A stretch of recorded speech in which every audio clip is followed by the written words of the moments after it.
Hi everyone, so today we're just going to be looking at some settings for how to get the camera set up so that you can film your particular part. First of all, make sure that the camera is firmly tucked into place and is adjusted to the right height. Now, obviously this isn't a good example, but you want to make sure that the camera is eye level with the particular person who's being filmed. Once that's ready, you can make sure to turn the camera on by flicking this. If you press on, then that will turn it onto camera mode to take still images. But what you will probably want to do is flick it again, and then it will take it onto movie mode. And straight away, it will come up with the feed here of anything that's coming through the camera. Next, we want to make sure that we've lined up our shot so that the particular subject is within that middle square, between that middle square and that top square. As so. So now I've been able to adjust the height and angle of the camera so that the subject is filling the majority of the screen. Make sure that ideally the main part of the image is in that middle square ideally. But as you can see from the image, it's not quite in focus. So what we'll have to do next is, if you look on the lens of the camera, look around, you'll see where it says AF or MF. We need to make sure that this is set to autofocus.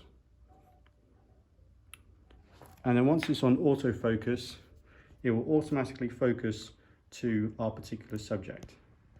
Now we want to also make sure that this servo AF, servo autofocus, is off.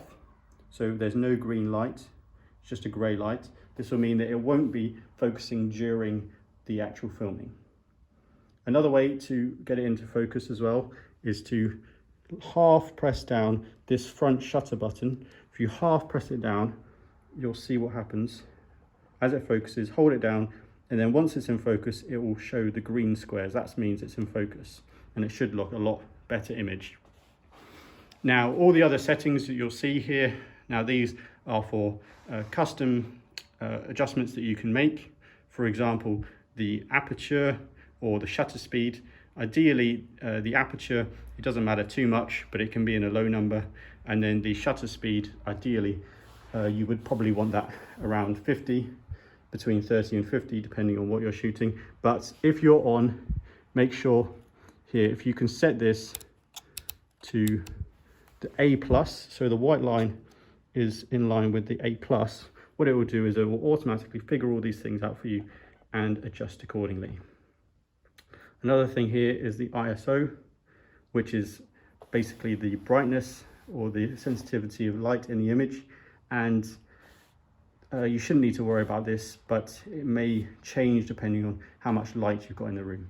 Ideally, you want to be making sure that you've got as much light as possible, but you may want to also bring in some other lighting as much as possible to try and get the image as bright as possible so that the camera then isn't having to do any further adding of light into the image afterwards, because this can cause problems.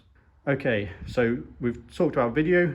Video is pretty much set up. Now we may want to consider how we are going to record the audio. There are a couple of different options for audio. The first here is what we call a shotgun mic. And if you attach this shotgun mic, if you slide it in here into the top compartment and then screw it on at the top, and then over here on the left hand side, we need to find the particular part here where it says mic. Open this bit up and then connect the wire firmly into that mic slot, and then this will give us a general audio of anything that's in that direction. So if you've got a group of people speaking, or it's quite awkward to try and get something attached onto them, then this is a real great way of recording audio.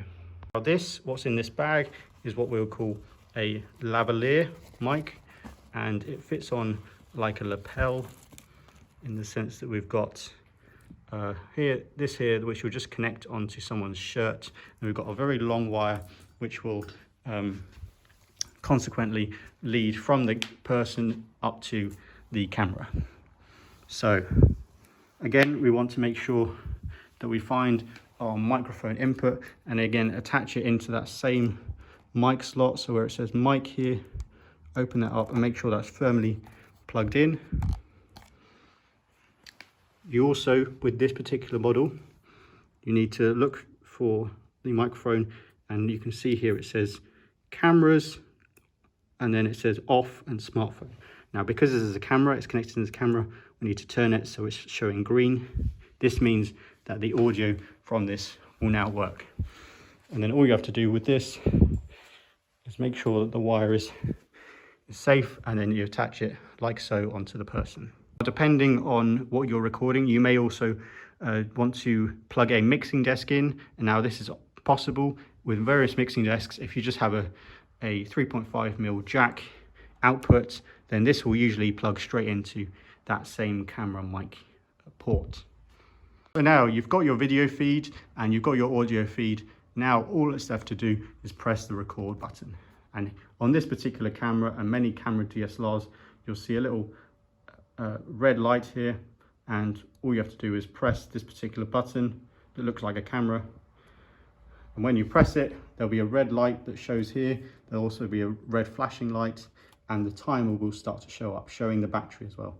Obviously, this goes without saying, you'll want to make sure that you're charging the battery. Again, make sure that that servo AF autofocus is off, otherwise it will continue refocusing throughout the shot, which won't be ideal.